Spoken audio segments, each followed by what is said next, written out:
everybody. We are out in the watermelon field and thought we do a little check-in. See all little landmines everywhere. Do a little check-in, see how we're doing, as well as we'll have to cut a few melons, right? Whenever we're testing melons, we will always cut some open, see how we're doing, where are we at in the season, what do they look like, and then I'll even show y'all how to pick a melon, whether you're growing one at home or you're looking at one in the grocery store. Welcome in, Nathan. Got a train. If you didn't know, our farm has a train, a railroad track going through the middle of it. Uh, Here comes the train. So we're going to find some melons for everybody to check out and see. Uh, Everything's looking pretty good here. I'm going to flip the camera around and show y'all. We like what we see here. Now, we're set to pick these melons in about 10 days. However, like we have some bigger ones that are probably ready. They're just going to get sweeter, sweeter, sweeter as we go on. So this actually looks like a pretty good melon here. So thanks, Mr. McDonald. Appreciate that. Here we got a melon. Okay, yellow spot. It's not the biggest melon, but we do have a dead tendril here. Um, we're gonna find a better one. We're gonna let that melon. So if you see, we have a dead tendril, but I want a little bit of a better field spot. It's hard to get a good field spot on the plastic, but I still want one a little bit better than that. And I wanted to see it a little duller than that. See, this one's kind of dulled out. This is what we would like to see here. I bet it's got a good, oh yeah. That's the kind of field spot we like. So if you're in the grocery store, that's one of the things you want to be looking for right there. So sometimes too, when they're really ready, I can go like this and the stem pulls right off, which is what we like to see as well. So we also want the bowling ball effect. So when I pick this melon up, I want it to, oh yeah, I want it to feel heavier than it looks. And that definitely feels heavier than it looks. This is gonna be a good melon. This is gonna be a really good melon. If I can figure out how to set us up here in the field. All right, guys. Are you ready to see inside this melon? If you're ready to see inside this melon, leave a comment.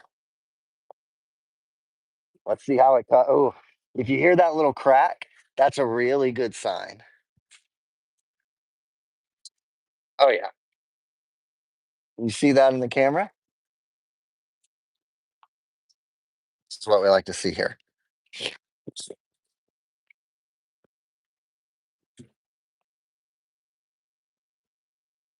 Really good melon. Really good melon.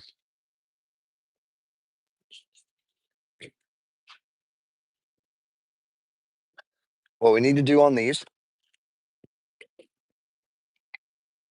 is we need to go so much juice. We need to go ahead and cut the water off of these. So these melons, they need to be a little sweeter. And so we can accomplish that by cutting the water off. What that will do is it'll cause the plant to go in what I call survival mode.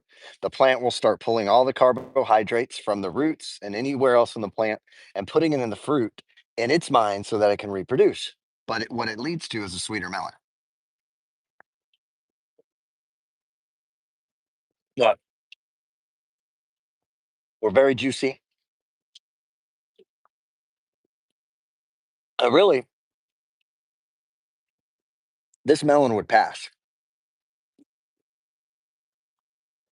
This melon would, if it made it into someone else's store, it would be good, but it's just not up to our standard for fresh market. Ultimately, it's a good melon. But we, of course, in this field have some seeded melons. Thanks, McDonald. Um, so we grow seedless and seeded. Some might ask why. Well, first and foremost, we have a market for both. We have a great market for both. There's a nice little clump of melons there. And so, but I want to show you why we grow both, and this is a really good indicator why. This is a seedless watermelon. It's not genetically modified. There's no such thing as a genetically modified watermelon. It's a hybrid, just like a mule is. Think about a mule is a cross between a horse and a donkey.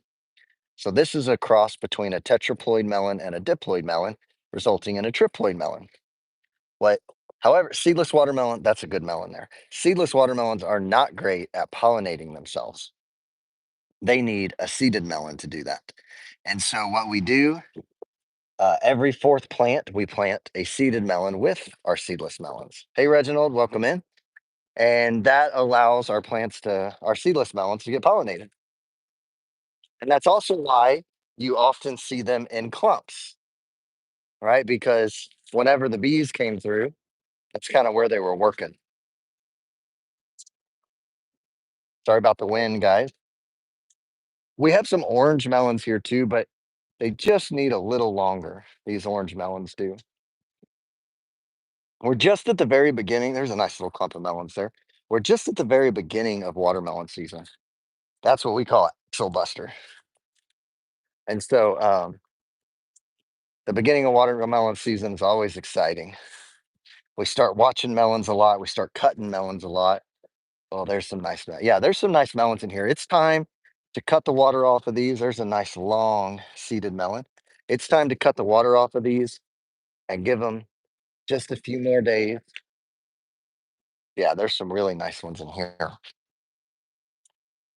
Ooh, I just stepped on. Oh, I'm stepping on melons now.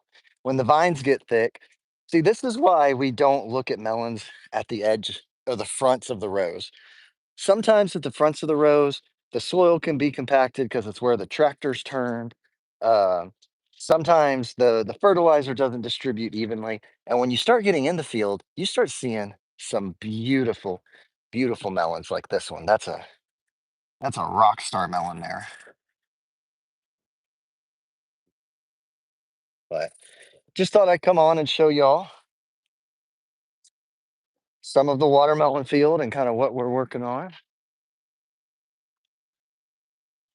Yeah, these are some nice, really nice, all on the plastic. If you remember, I posted all the videos about growing corn with our watermelons. That's specifically to set this fruit. This fruit set on a rockstar melon. This fruit formed and set on the plastic, which means that the corn worked, right? That those melons grabbed onto it and then set the earliest fruit possible. So prior to this year, I had never picked melons on the plastic before. They were always out here, always outside of the plastic because our vines would get whipped around in the wind.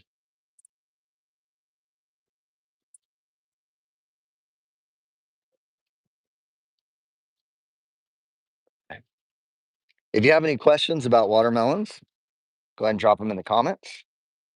Yeah, we got some rock stars. These are called the Cracker Jacks or the Big Jacks. They're actually Big Jacks, which is a hybrid of Cracker Jack, but Cracker Jack is a more recognizable variety.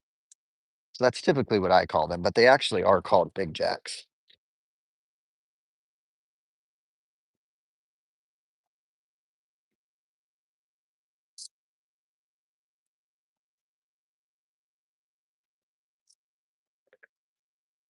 These are orange meated watermelons. They're not quite ready yet. They need a little more time, but we had good fruit set. I'd like to get a little more size on them. Um, Whenever these were planted, we got really hot and it really stressed the plants out. I think that's why our size on them just isn't very good. No, so we planted the watermelon vines have killed it now. It's choked it out, but we actually planted a row of corn right up against these watermelon plants. And I can go over here on the younger vines and show y'all. So on the younger vines, it's a lot easier to see because the vines haven't quite choked out the corn yet. And I'll show y'all this. So like here is one that semi survived. So we planted corn all the way down the edge of this row. And what it allowed it to do was it gave the plants something to grab onto. And you can see here we got more melons on the plastic right here. Here's the black plastic under here. We got more melons on the plastic, which again is just kind of unheard of because we get such bad wind in the spring coming off the coast. Oh, yeah, corn's a lot of fun to grow, but you see all the melons up here. This is actually um, the next planting. Really, really happy with these because these are a lot further along than some other ones. Now, there are yellow watermelons planted in this field somewhere, and I really got to figure out where they are. It's kind of a funny predicament here. Um, if I don't figure out where they are, then everyone is going to have some of our customers are going to have the shock of their life whenever they cut those watermelons open because they're going to be yellow. These are black jacks. This is undoubtedly a cracker jack.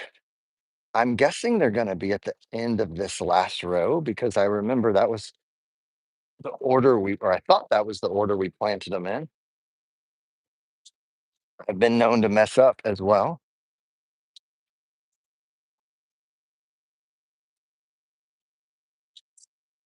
We got a lot of melons in here.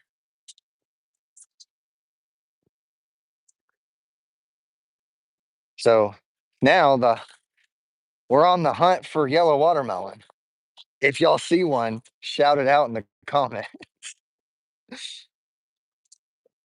We are on the hunt. Now, uh, the weeds are really bad in this watermelon patch, and that is because this was a blackberry field.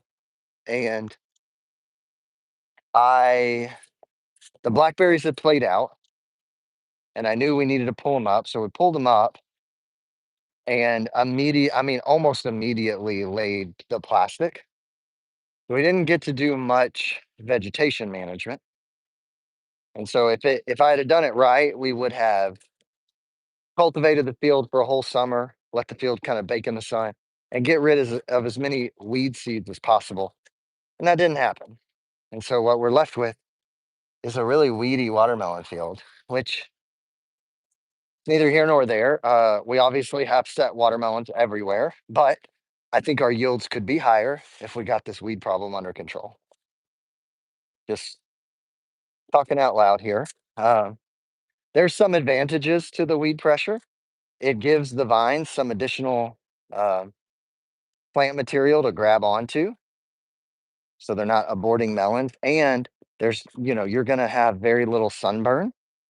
Melons are notorious for getting sunburnt, and so in this field with all the weed coverage, we should have very, very little sunburn on these.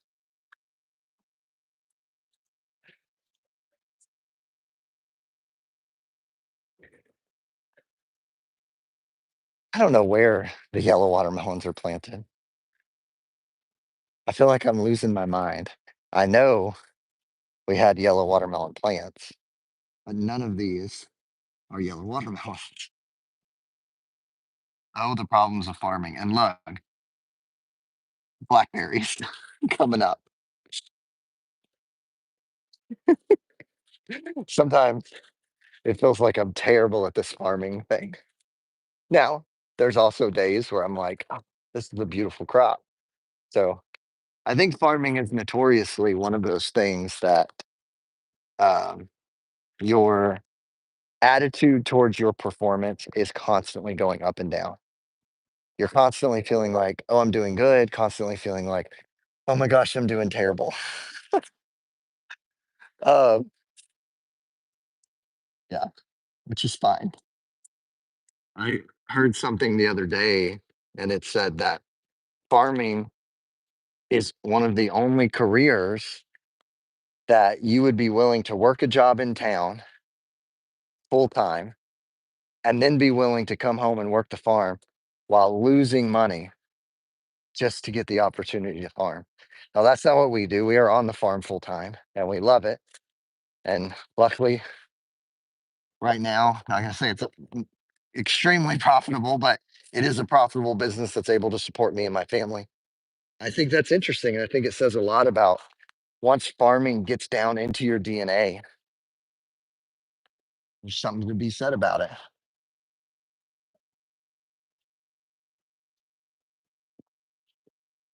There's I am now starting to convince myself that there's not any yellow watermelons in this field.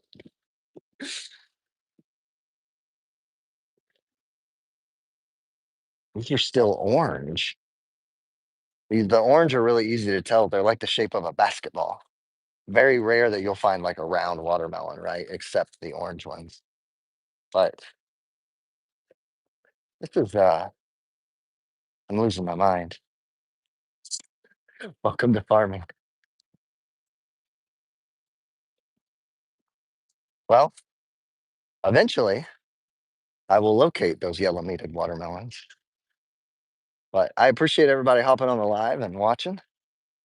If you're watching this afterwards, please leave a question in the comments and I'll be happy to answer, especially if they're about watermelons.